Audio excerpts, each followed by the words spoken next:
Selamat pagi semua, Sotihotu Namo Buddhaya. Berjumpa kembali kita dalam Dhamma Kelas SMP SMK Dharma Widya. Konsisten dalam belajar, semangat dalam Dhamma.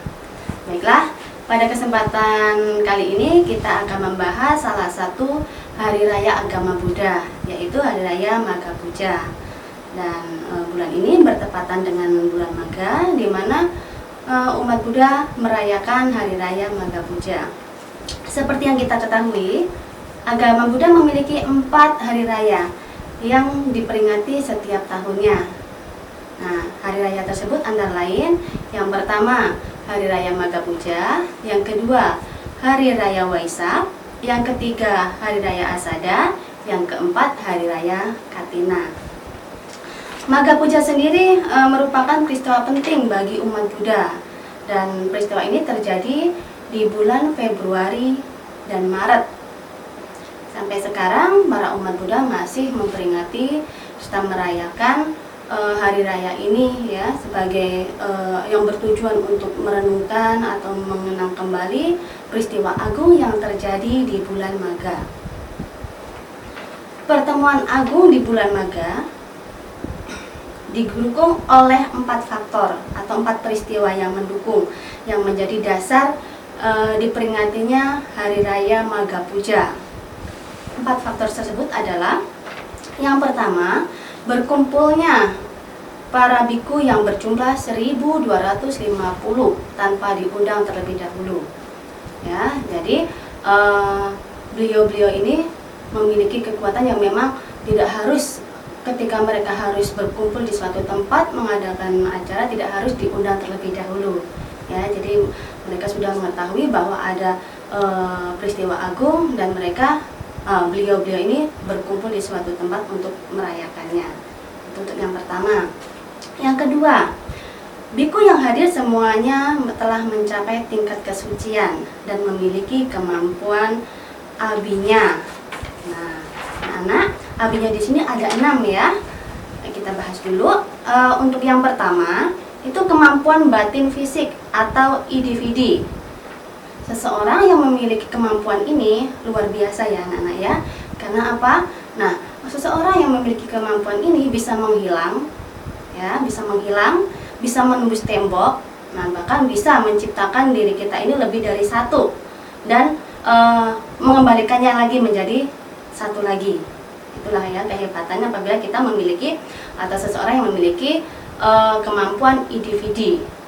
Lalu yang kedua, telinga dewa atau dibasota.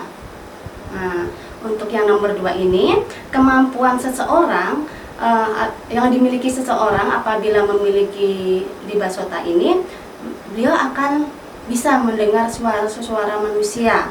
Bahkan dari alam dewa pun bisa mendengarkan, baik dari jarak dekat maupun jarak yang cukup jauh. Ya. Oke, terus berikutnya lagi yang ketiga,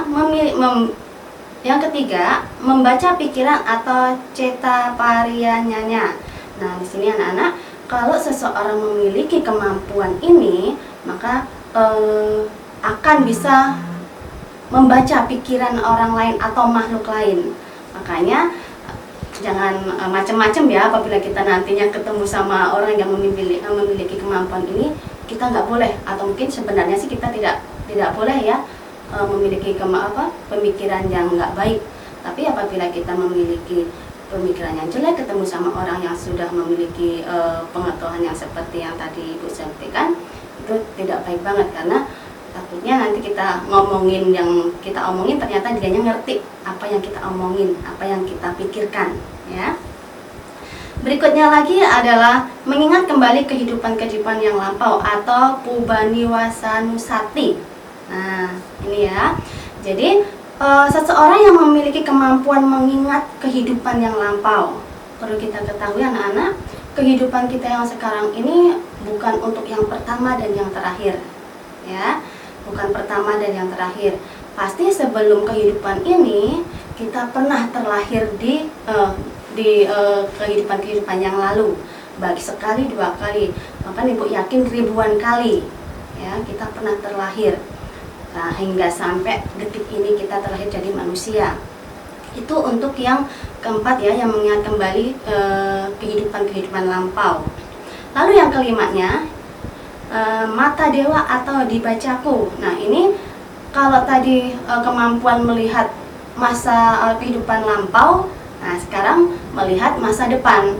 Jadi kalau seseorang yang memiliki kemampuan ini bisa melihat masa depan kita nantinya, bisa masa depan saat ini meskipun toh atau mungkin nanti setelah kehidupan saat ini ya. Jadi mengetahui apakah nanti kita terlahir jadi manusia lagi atau mungkin dewa, mudah-mudahan ya. Nah, atau mungkin juga yang lebih parah lagi jadi binatang. Itu jadi mengetahui semua itu ya Nana ya.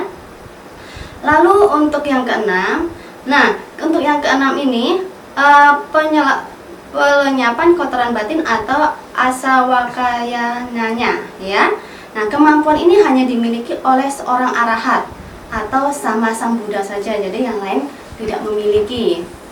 Baik, kalau tadi Ibu sudah menyampaikan dua faktor ya. Yang pertama tadi yang berkumpulnya 1250 biku, sama yang keduanya biku yang memiliki kemampuan. Nah sekarang faktor yang ketiga anak-anak ya, biku yang hadir di Upasampada dengan ucapan biku. Jadi di Upasampada langsung oleh sang Buddha, itu yang peristiwa ketiga ya. Nah lalu peristiwa yang keempat, ini peristiwa terakhirnya, sang Buddha membabarkan Owada Patimokkha kepada para biku.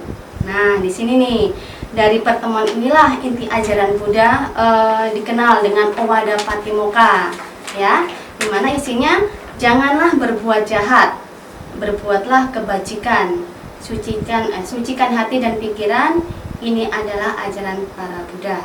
Nah jadi itu ya Nana ya, inti dari perayaan Magha Puja. Jadi memperingati empat peristiwa yang luar biasa ya. Yang tadi yang berkumpulnya 1250 biku tanpa diundang. Yang keduanya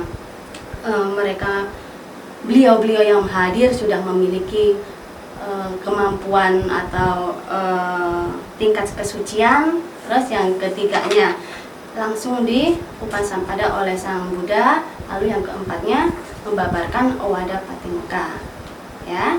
Nah kiranya hanya itu yang bisa Ibu sampaikan materi kita Dhamma kelas hari ini tentang Magha Puja. Semoga dengan sedikit materi yang Ibu sampaikan ini bisa memberikan semangat kita untuk berbuat baik, untuk semangat lagi belajar Dhamma, untuk segala hal-hal yang kedepannya lebih baik untuk kita semua.